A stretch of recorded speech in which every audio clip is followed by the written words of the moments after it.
What is going on, kids? It is your Dr. Remy LeBeau, and I'm coming at you once again from the X-Lair to provide you my very deep and insightful reaction to the latest episode of The Gifted. The season finale of The Gifted. The second season of The Gifted has come to an end, ladies and gentlemen.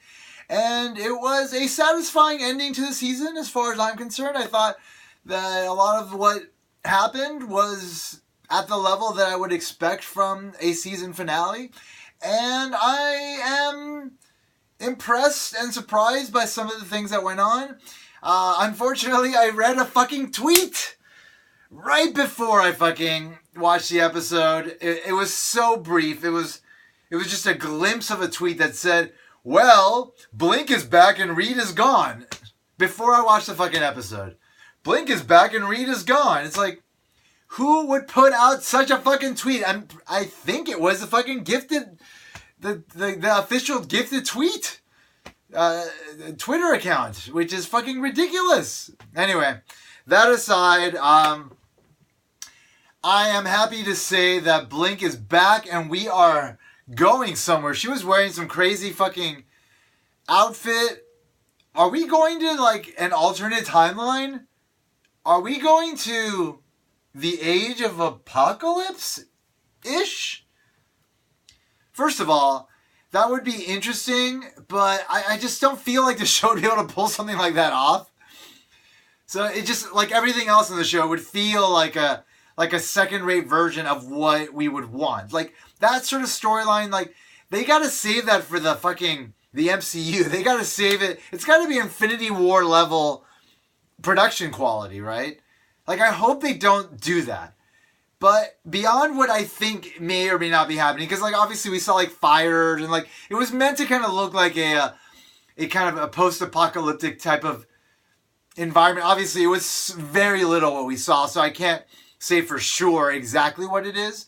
But it's sort of implied that. The fact that she was wearing this interesting outfit implied it. The fact that she didn't respond to Thunderbird in a really authentic way, like where, you know, there was an emotion due to some, you know, connection that they might have, tells me that maybe this is an alternate version of Blink. So I'm just trying to reason out how this could be. So when she tried a portal and she died, and maybe it was like kind of a half portal, maybe it took her to a parallel dimension, and maybe she lost her memory, or maybe she's been there so long that she's started another relationship, maybe, that she's lost that sort of affinity for Thunderbird. Or this is an alternate version of Blink, and this is not our Blink. Maybe the real Blink went into that reality, died, notified the other Blink that there is this other reality, and people that she should get in order to help them to overcome some sort of struggle. That seems relatively feasible. Are we ever going to find out? You know, given the severe nature of this finale's cliffhanger, because those last couple of minutes, her jumping into a portal like, we need you, come this way, like, that is a severe fucking cliffhanger. Because of how severe it is, I don't believe we're not going to get a third season. I don't think there's any way we're not going to get a third season. It's a rare thing these days for there to be something this dramatic to end a series, because a lot of the value in producing content these days is in it living in a streaming service afterwards and being able to be binged by people. People aren't going to want to binge a show that ends on a cliffhanger. You know, they're more likely to binge a show that has a clear-cut ending, so it's a complete experience. And so I do not believe that we're not getting a third season. I'm sure we're getting a third season, which means, great, we're getting a third season. We're going to get a really freaking crazy third season, which is great. I'm very happy about that. I'm looking forward to that. Because this season, like, things were escalated, and it was interesting, but it just never quite got to where it could have gone, I think. Like, it felt very much like, you know, it's just like dangling a carrot in front of you, and you're constantly going towards the carrot, and you can smell the carrot, and you can almost taste the carrot, and sometimes it does touch your mouth, but, like, you don't ever quite get a bite of the carrot, you know? You don't ever get that bite out of that carrot. And I want that to happen in the show. And what this final scene implied, again, maybe a parallel dimension, maybe a really cool, completely different context for these characters to be fighting in, could potentially be captivating enough to be a full meal of carrots, which is what I think all of us deserve at this point. We've been with the show for 2 years. Like, we've hung in there. This was cool what happened, but it was nowhere near the scale that I would expect it to happen. And so I want more. I want bigger. But I love these characters. I think they've built up some really great characters. Blink is great. Thunderbird, man. Thunderbird had a great moment this episode where he's like, I'm Thunderbird. Like, it was legit Thunderbird. Like, he became actual Thunderbird. He wasn't just like, James, this guy that's based on a character that is from a comic, and he is X-Men, but it's also just a guy who was a Marine and is a mutant. It's like, no, it was like, I'm Thunderbird. And he looked like Warpath. I actually got a couple of Warpaths down here.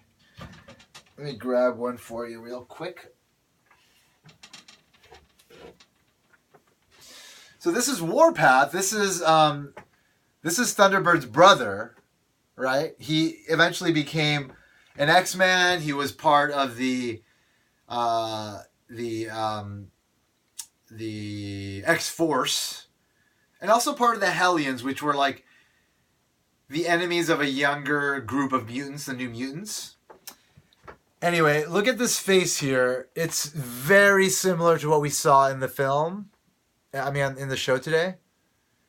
Like, that's very similar. So there was like a lot of authenticity to that representation of James as far as the the lineage goes of the family, the Proud Star family. So great. I'm really happy about that. Bodes well for the future for the character.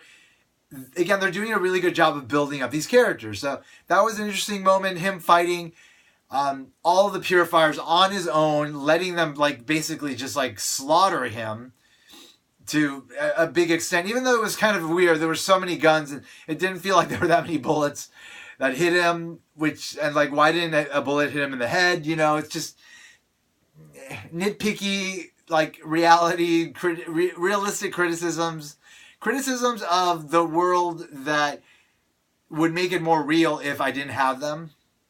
But, whatever. It was a cool little sequence. Everybody got away in the house, in the apartments, the Westlake apartments. Westlake is a place here, and here in LA, and the Westlake apartments sign looked a lot like the Westlake, the way that Westlake Village is what it's called, the way they write out their apartment names. So it was kind of a weird thing. People in LA like to reference LA, essentially, is what that little aside was. Anyway, everybody got away. We had a really nice moment at the beginning with Andy and his dad, and it was cool to kind of see Andy be not just united with his family, but accepted back into the family. Him sort of realizing that he never really wasn't part of the family, and that he can easily go back to what he had before. And so that was nice. Knowing that Reed is now gone, that, it's good that he had that moment with his son, and they got to again kind of resituate Andy, and so that Andy doesn't feel like there was something missing from the relationship that is now over. That he feels like he had some legitimate closure, because if his dad died and they didn't get to have moments like that where there was reconciliation and an understanding that there was still love there, then that could have really fucked up Andy and maybe totally led him down the wrong side, the wrong side of things. So that was nice. Anyway, so we had the breakout of the home. Well, we had the Cuckoos come in and take Andy and Lauren, which I kind of feel like the Cuckoos should have been the big bad. If the Cuckoos had been the big bad, like the masterminds, and like not had Riva in it, I think that would have worked. Because like, again, there was like this weird sort of pattern throughout the season of Riva not being there just without any kind of explanation. And then because she wasn't there, her henchwomen, the Cuckoos, weren't there either. But it's like, obviously, like Esme's relationship with the other two Cuckoos wasn't one that could have really been fleshed out a lot, and like there could have been a lot of story there, I think, and it would have been powerful.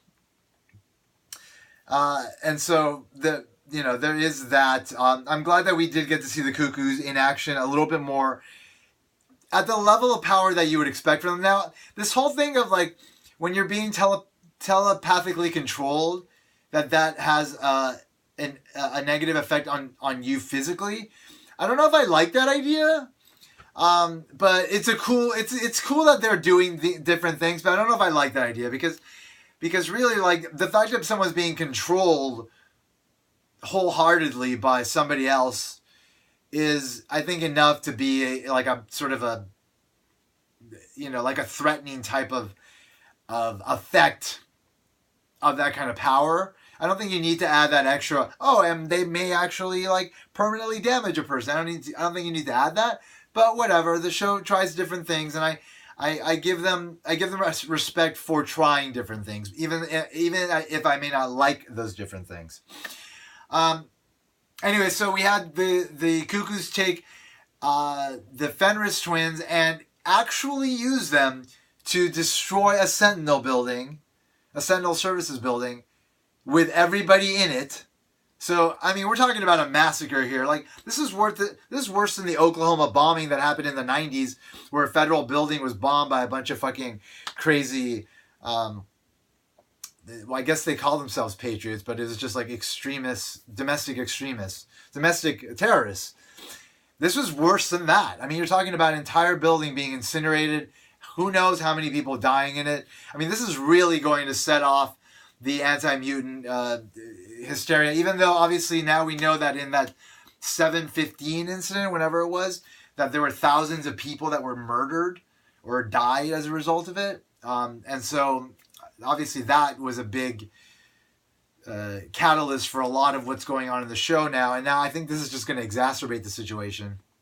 So if the show keeps going, like, things are going to get crazy, I think. As a result of this event, an important and tragic event. I mean, I'm all about taking down Sentinel services, but I mean, clearly the kids were not into murdering people to that extent. And of course it is the Cuckoos that were responsible. Sans Esme. Esme was, she was also kind of coerced into it. I'm glad that she did finally break free, though, and that helped the twins to be broken free. I really like that confrontation between the twins and the family and the Cuckoos, which ultimately led to two of the Cuckoos being taken out. I think Margot's killed them, which is crazy if you think about that. But then again, they are clones, but it's crazy to think about it that way. I like that Esme's by herself now, though. I like seeing her at the end and seeing her make Benedict Ryan confess for his crimes. I thought that was really cool.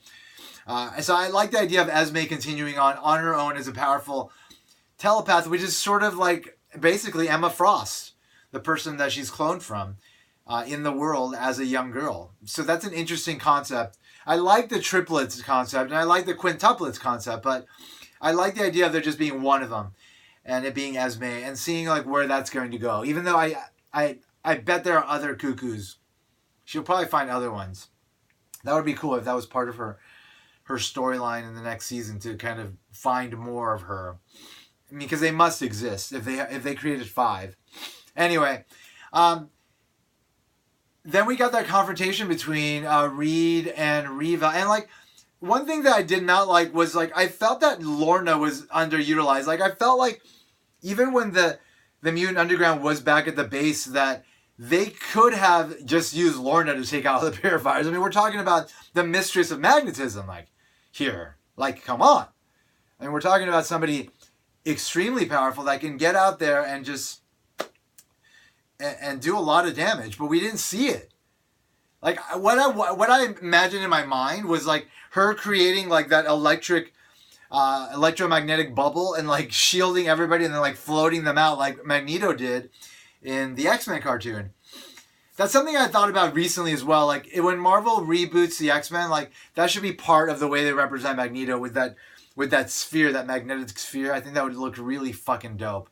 I think it would be great. But that's what I kind of wanted from Lorna. And then even when they were in the parking lot fighting, it just kind of felt like, well, the writers didn't want to make Lorna the main focus of these like final action sequences. It's like you can't just like write away a person's powers. Like you can't do that. Like she's got incredibly strong powers. She could have taken on all the Purifiers and all of those mutants in the garage.